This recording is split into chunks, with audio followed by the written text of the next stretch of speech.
बीदर जिले में आपराधिक मामले, एटीएम चोरी और नकली नोट छापने जैसे मामलों को पुलिस ने सफलतापूर्वक हल कर लिया है। इन सभी मामलों में स्थानीय और अंतर्राज्य के आरोपियों को पुलिस ने गिरफ्तार किया है। इन मामलों के संबंध में आज जिला पुलिस अधीक्षक चन्नबसवन्ना एसएल ने पत्रकारों से बात करते हुए जानकारी दी है। कैमरामैन पप्पूराज का कवरेज। प्रमुखवाದಂತಹ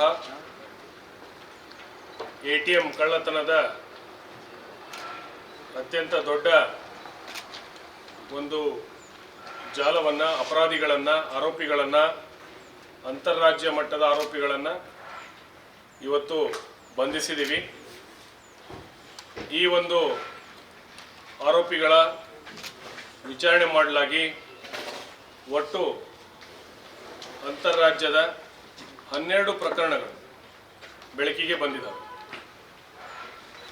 ದಿನಾಂಕ 11 ಫೆಬ್ರವರಿ 2024 ರಂದು ರಾತ್ರಿ 10:30 ಗಂಟೆಗೆ ನಮ್ಮ ಹುಮ್ನಾಬಾದ್ ಡಿಎಸ್ಪಿ ಅವರಾದಂತಹ ನೇಮಗೌಡರ ಒಂದು ಮಾರ್ಗದರ್ಶನದಲ್ಲಿ ಇನ್ಸ್ಪೆಕ್ಟರ್ ಆದಂತಹ ಗುರು ಪಾಟೀಲ್ ಮತ್ತು ನಮ್ಮ ಪಿಎಸ್ಐ ಚಿಟಗುಪ್ಪ ಆದಂತಹ ಬಾಶುಮಿಯಾ ಹಾಗೂ ಪಿಎಸ್ಐ ಬಸವ ಕಲ್ಯಾಣ್ ಇವರೆಲ್ಲರ ಒಂದು ತಂಡ ಏನಿದೆ ಆರೋಪಿಗಳನ್ನು ಈ ಕ್ರೀಟಾ ಕಾರ್ನಲ್ಲಿ ಹೋಗ್ತಾ ಇರೋ ಬಗ್ಗೆ ಮಾಹಿತಿ ಬಂದ ಮೇರೆಗೆ ಅವರನ್ನು ವಶಕ್ಕೆ ಪಡೆದುಕೊಂಡು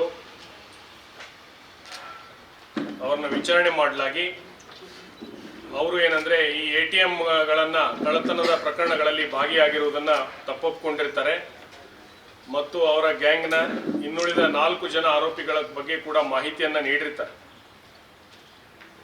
ಸೊ ಈ ಒಂದು ಪ್ರಕರಣದ ಪತ್ತೆಯಿಂದಾಗಿ ನಮ್ಮ ಜಿಲ್ಲೆಯ 3 ಪ್ರಕರಣಗಳು, ಒಂದು ಚಿಟಗುಪ್ಪ ಪೊಲೀಸ್ ಠಾಣೆಯ ಪ್ರಕರಣ, ಎರಡನೇದು ಹಳ್ಳಿಕೇಡ್ ಪೊಲೀಸ್ ಠಾಣೆಯ ಪ್ರಕರಣ, ಮೂರನೇದು ಬಸವ ಕಲ್ಯಾಣದ ಪ್ರಕರಣ, ಜೊತೆಗೆ ಕರ್ನಾಟಕದ ಒಟ್ಟು 8 ಪ್ರಕರಣಗಳು, ಮಹಾರಾಷ್ಟ್ರದ 3 ಪ್ರಕರಣಗಳು ಮತ್ತು ತೆಲಂಗಾಣ ರಾಜ್ಯದ 1 ಪ್ರಕರಣ ಇವತ್ತು